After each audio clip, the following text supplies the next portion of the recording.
I saw 79 theater productions in 2025, and here were my top 10 favorite shows that I saw this year. Now, before we get into the list, just a quick couple of rules as to what does and does not qualify for this list. I only include new shows in this list, meaning shows that I saw for the first time in 2025. This does not mean that they opened in 2025. It means that I saw them for the first time in 2025. A show that I have seen in the past can count, but it has to be a new production of that show. So a revival of that show, a regional production of that show, but something like seeing a tour version of a show that I saw on Broadway would not count because it's essentially the same production. I just have to create a rule so that I can disqualify Hadestown from topping the list every single year because I see every cast. Anyways, let's get into the list. Starting at number 10, we have Two Strangers Carry a Cake Across New York, a show that is currently playing on Broadway, and it's a rom-com between Dougal and Robin. Dougal being a man from England who is coming to New York for his first time ever to go to his father's wedding, whom he's never actually met. And his father is marrying Robin's sister, who picks him up from the airport, and they have to do a few tasks prior to the wedding in order to prepare, including, of course, the title event of picking up the wedding cake and carrying it across New York to Robin's sister. It's a two-hander, and Sam Tuddy and Christiane Pitts are absolutely perfectly matched for this. Dougal is this incredibly over-enthusiastic person who only knows New York from the movies, so he is over-idealized every single element of the city. Meanwhile, Christiane Pitts has lived in New York her entire life and is on the polar opposite end of the spectrum of just being completely jaded with New York City and thinking there's really nothing left there for her to enjoy, especially as she is barely making ends meet when we meet her in the show. The score is incredibly catchy. There is an album out that does not feature the Broadway cast but does feature the cast from across the pond where the show originated. The song American Express in particular has really been stuck in my head since I saw this. And quite honestly, it's like a perfect show to see at this time of year when I am releasing this video initially. The show takes place in December. It's definitely like a wintry vibe.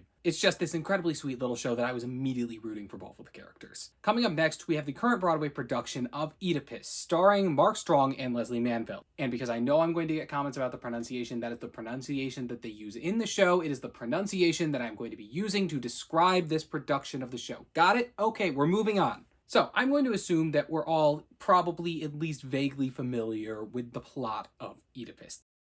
The audience reaction whenever I see another show based on a Greek tragedy, that might be too big of an assumption. This is a show that assumes you know its ending going in, and that is part of what makes it so impressive and part of why it is on this list. Because despite me and assumably most of the audience knowing what the ending is, this is an incredibly suspenseful play. Because from the moment the show starts, essentially, there is literally a ticking clock on the stage, ticking down to the moment that you know you are about to watch this political family be completely destroyed in an irreparable way. This is a night that they are expecting to be a massive victory for them, that Oedipus is going to win the election in a landslide. He's surrounded by his friends and family. Everything appears to be going right, but we know it's not. We know that we have gone into a modernized production of a Greek tragedy. And you genuinely feel that suspense, even knowing the ending, which then makes those final moments when they actually have the reveal still incredibly impacting, even though you know what they're about to say. It's incredibly acted all around. The tone reaches a fever pitch because you so desperately do not want the ending to be what we all know the ending is. And yet you are forced to watch helplessly as everything unfolds and all of these characters' lives are absolutely destroyed.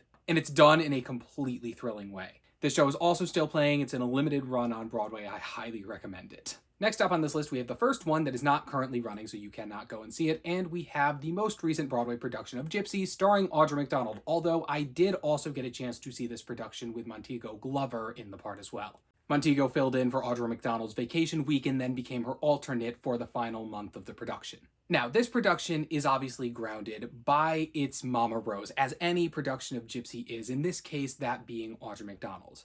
And I thought Audra McDonald sung the role incredibly. And the performance she gave as Mama Rose was one of the most utterly devastating and incredible things that I have ever seen in a theater. Her Rose's turn completely stopping the show in the tracks, and the thing I continually think about with this production is the acting that she does during the standing ovation of Rose's turn. that Rose's turn, she already gives an incredible rendition of the song. During that standing ovation, we see her, perhaps for the first time, happy, reveling in the audience's applause that assumably is being felt only in her mind. Because one of the main conceits of this production is the idea of Audra McDonald's Rose being someone that was born too soon and started too late because of her skin color. This is not a show that was colorblind cast. This was a production that made a very conscious choice as to the race of every single person that they cast. Yes, Gypsy is inspired by a true story, but let's also be real. Gypsy has always been subtitled a musical fable. It's never attempted to portray accurate history. This production, utilizing the framework of Gypsy to tell a story about what it was like to be various women of color in the world of vaudeville and burlesque. With this playing into the colorism dynamic between June and Louise that plays into why Rose favors one over the other. Why Louise is put inside the cow costume, for instance. The choice to replace the child actors of color with older white actors as they are attempting to get the act booked on higher profile circuits. And yes, of course, the idea of one of Rose's primary motivations being the fact that she never had a chance at making it in showbiz, not only due to anything that would be true of any other Rose, but due to the fact that she is a black woman. The show also had an incredibly strong supporting cast, I thought one of the highlights of that being Leslie Margarita as Tessitura. Jordan Tyson and Joy Woods were paired together wonderfully as June and Louise. I know that Audra McDonald's Rose was somewhat controversial. I personally was someone that was fully bought in on her interpretation. Continuing on to number 7, we have another show that is still continuing to play on Broadway in a limited run right now, and that is Liberation. I saw this show originally in its off-Broadway run earlier this year prior to it transferring to Broadway, and I did see it again when it transferred. I think the best way to describe this show is radically messy. This is a show that examines and lives in the mess that is activism and our relationships with one another, specifically our relationships with our parents. The concept of this show is we are watching a woman whose mother has recently passed, and she has discovered that in the 70s, before she was born, her mother was a part of a radical women's liberation movement, which she was never aware of. She has no idea that this aspect of her mother's life even existed. And it seems at odd with the person that she knew as her mother, and so the show is her attempting to make sense of this and just trying to figure out how these two people were the same person. In this, quite literally taking on the role of her mother as we watch what happened with this women's liberation group,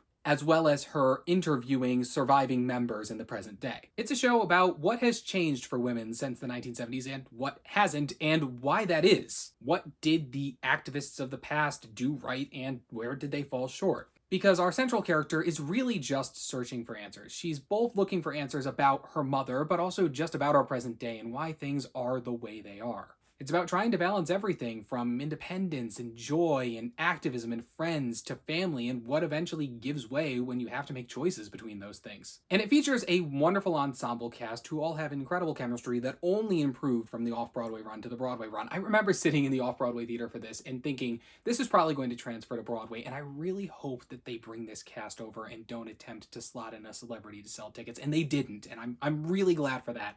This is just one of those shows that has stuck with me and I just can't stop thinking about. With that, let us continue on to the show that is 6th on the list, and that is English, a show that was on Broadway for a limited run at the very beginning of 2025.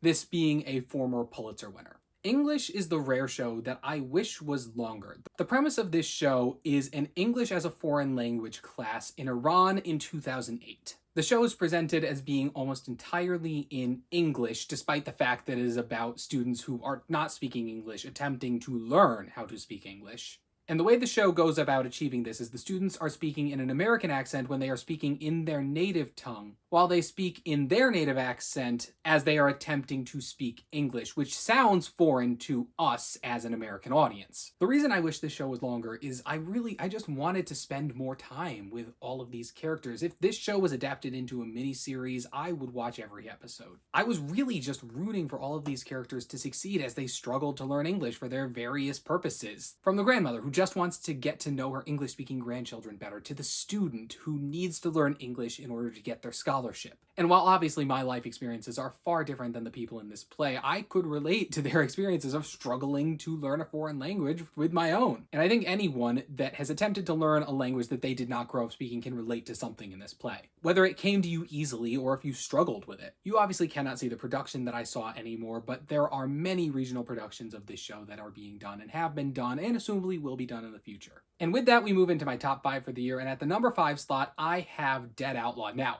I know this was an incredibly controversial production that did not last long on Broadway. This was a big flop. And this was a show that I saw in late previews, and I recognized as soon as I saw it, this show is not going to last on Broadway. But it is my kind of weird. It was just like dark, nihilistic comedy at its best, with one of my personal favorite scores that Broadway has seen in years. Centered by an incredible performance from Andrew Duran, this was a show about the true story of Elmer McCurdy, an outlaw from the early 20th century West, whom after his death in a gunfight was mummified, and his mummified remains took on a life of their own, becoming something of a traveling roadside attraction for the next over half a century. And to me, it was dark, it was smart, it was funny, and I knew it wasn't gonna last because I knew this was not going to find a wide audience to sustain it on Broadway. But I'm so glad it went there. Even if I think it might have seen better success if it had found a way to do a commercial off-Broadway run, similar to what we've seen Little Shop of Horrors do, 25th Annual Putnam County Spelling Bee, and Heathers more recently. Next up, we have what was the most expensive theater ticket that I have ever purchased, Masquerade, the immersive production of Phantom of the Opera. Now, I did a full 45-minute long rant on my thoughts on this show, so if you want more elaborate thoughts, you can go there. To me, this was a theater experience like no other. Masquerade obviously did not invent the concept of immersive theater, but we haven't seen it done with this mainstream of a property with this level of budget. To say nothing of the talent of the cast, the fact that this is an operation that is able to be done simultaneously several times is just an incredible feat of logistics. Masquerade is this weird, almost Frankenstein's monster-like amalgamation of a theme park, haunted house, and musical all put into one. You get so close to the action, and there are absolutely details of this experience that I can nitpick, and I did in that 45-minute rant, but I'd be lying if I said it wasn't an incredibly fun time. Next up at number 3, we have the only one on this list that was not in New York City, that being Jesus Christ Superstar live at the Hollywood Bowl, starring Cynthia Erivo and Adam Lambert. So first of all, might I just add, the fact that I even saw this production was an incredible bit of luck because I had already planned a Disneyland trip during the exact week of this production when it was announced. Yes, Theater Kid is also a Disney adult. How did I survive high school? I don't know either. Jesus Christ Superstar is my favorite Andrew Lloyd Webber show, so I had my ticket for this from the pre-sale. I was seeing this before the entirety of the cast got announced, and what a cast it was. Controversy be damned, this was incredible. You had the vocals of Adam Lambert and Cynthia Erivo. You had top-tier Broadway talent just all across the cast, from Raul Esparza to Philippa Sue, John Stamos at my night, Andrew Lloyd Webber coming out at the curtain call. This was exactly what I wanted it to be. I was sold a production of Jesus Christ Superstar that was concert-like with insane vocals, and that is what they delivered, and I loved it. Broadway transfer when, or more realistically like Madison Square Garden or Radio City Music Hall transfer when. Now, in second place for the year for me was a show that I went into knowing almost nothing about, except that another theater creator that I follow and I highly recommend following on TikTok, Grace Walker, had been recommending this show for a long time. And to me, her recommendation was more than enough and absolutely warranted. I am talking about John Proctor Is The Villain. This is a show that takes place in 2018 in Georgia, as a high school English class is both reading The Crucible and dealing with how the Me Too movement is affecting their small town community, with different figures in their community and different people in their own personal lives have allegations come up against them from people with varying levels of credibility in the social standing of this town. Part of what really just so deeply affected me about this show is just how relatable it was as someone who was in high school at the time that this show took place. The characters just feel incredibly real and lived in. They're all flawed in some way. None of them feel like they are being overly preachy or too trying to fall into a specific archetype. And not everything goes well. This is a show that really deals with what was not accomplished by this movement. Who still is believed and who still isn't. I know there is a film version of this play that is currently being developed, and I just so desperately hope that it can capture even a small amount of how that final moment of catharsis felt in that theater. I just wish that this was a show that was still open because I'm desperate to feel that again. And finally, in last place, my favorite show that I saw this year was actually the first show that I saw in 2025 on January 1st, Maybe Happy Ending. I saw it with the old playbill design. To me, this is just truly one of those shows where everything comes together, every element of the show comes together to form something that is greater than the sum of its parts.